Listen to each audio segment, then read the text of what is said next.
quieted yourselves down quite quick there. I didn't even have to say anything this time. Well, class, today on the agenda is SCP-1860. I'm sure you've all had a grand old time reading through the amount of SCPs you have access to and scaring yourselves half to death. But today, we'll be talking about a skip that looks dangerous, but isn't all that bad. Consider today's class a reminder that just because something is anomalous doesn't mean it's dangerous. Well, at least not on its own accord, that is. Feel free to go to your document reader and go to the document in question. Read along as I read. But please do pay attention. There will be a minor questionnaire about this afterward. Anyway, onto the file. Item number, SCP-1860. Object class, Euclid. Special containment procedures. SCP-1860 is to be kept in a soundproof containment chamber standard size for humanoids for the convenience of overseeing personnel.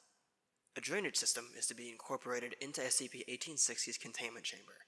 The purpose of transporting SCP-1860-1 to storage and disposal in Sector 57. Communication with SCP-1860 is deemed unnecessary at present time and should be kept to a minimum until further approval. Description: SCP-1860 is an emaciated humanoid entity. It is 2.1 meters in height and weighs 31 kilograms. SCP-1860's head is abnormally elongated and lacks all bodily organs besides its facial features. The entity itself is enclosed in an elastic material, while similar to nylon or spandex, was shown to be composed of hundreds of extremely thin, flexible strands of paper. This weave of paper has shown increased durability and flexibility compared to average paper. Attempts to identify the wood used to create the material has been so far unconclusive, the closest match being the Hellbrunner Ali. SCP-1860 remains in a kneeling position, though it will not resist any attempts to move or transport it. The entity also constantly releases a stream of water-based black ink, hereby known as SCP-1860. The source stems from hundreds of microscopic orifices below its waistline. Approximately 5 liters of SCP-1860-1 is produced in 24 hours. This ink has displayed no anomalous properties when not under manipulation by 1860, and can be utilized normally. The entity also appears to be able to telekinetically manipulate SCP-1860-1 into various forms. This usually includes musical notation, such as notes, clefs, and accidentals. 1860 will suspend these forms at 0.06 meters off the ground and orbit them around in a clockwise motion around itself. The musical notes and symbols created directly correlate with the rhythm of SCP-1860's vocal part during a performance. SCP-1860 continuously sings various arias and overtures from operas, and will only take 5-second rests between each selection. It's also capable of altering its voice to match various vocal styles: soprano, alto, baritone, and tenor.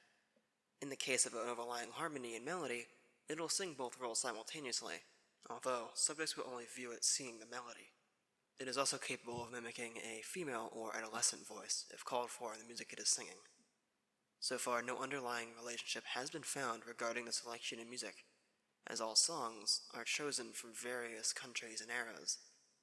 SCP-1860 was recovered underneath a burnt shack at the edge of a fairground, the location of which has been redacted.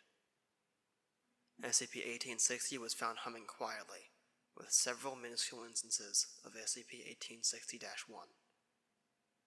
Searchers of the surrounding area have recovered several non-anomalous artifacts, bearing the labels of Herman Fuller's Circus of the Disquieting. Recovered materials from 1860's vicinity included burned posters speaking of its mystical singing ability, a retreat for the overwhelmed. Forensics agents have determined that the fire had started approximately 5 hours prior to the arrival of Foundation personnel. Below are various notable performances by 1860 while in containment. See document arrow 2M/1860 for possible references to Group of Interest Herman Fuller and its song choices. Musical piece, Act 1 of Der Freischütz, by German composer Karl Maria von Weber. Date performed June 18th, in an unprecedented year in the 1990s. Additional notes: 1860 performs all singing roles. During rests, SCP-1860 looks toward the floor.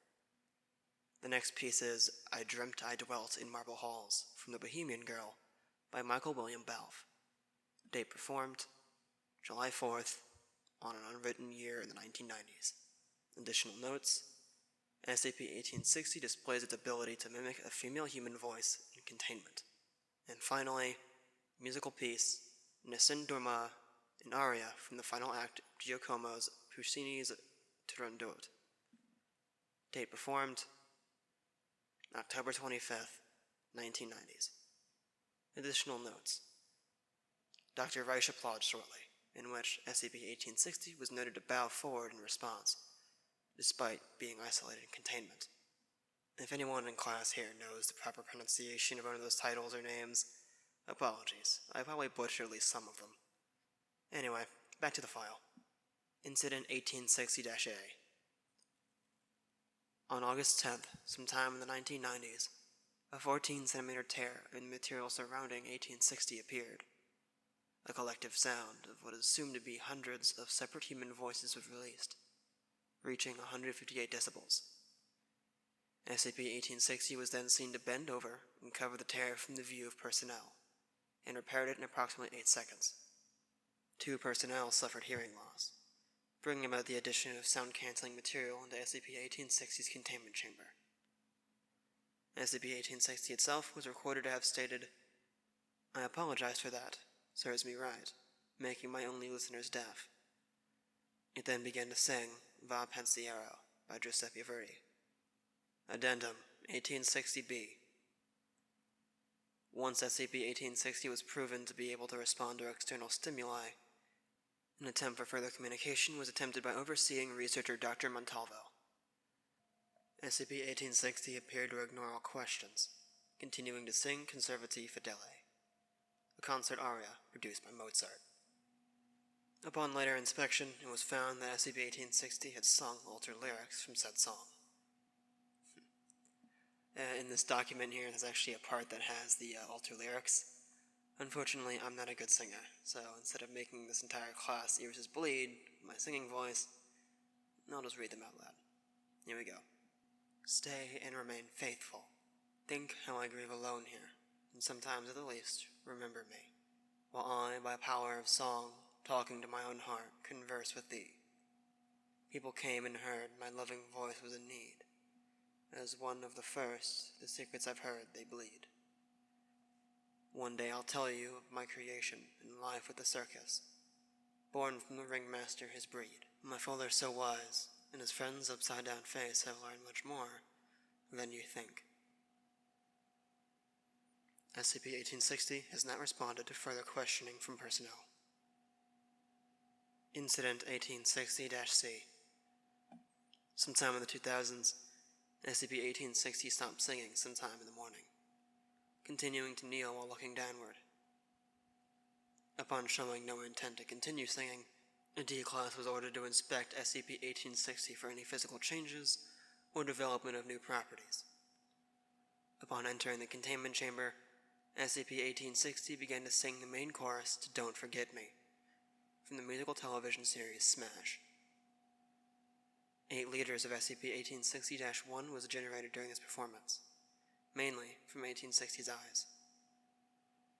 SCP-1860 altered several lines of Don't Forget Me, and replaced them with variations of He Forgot Me. No further deviations in behavior were recorded after this song. That's the file. This one's a good example of the anomalies you end up feeling sorry for. It's also one of my personal favorites. Anyway, on to the questionnaire. No, shush, I can hear you all groaning. First question. Did the incident in question have anything to do with the containment procedures in place at the time,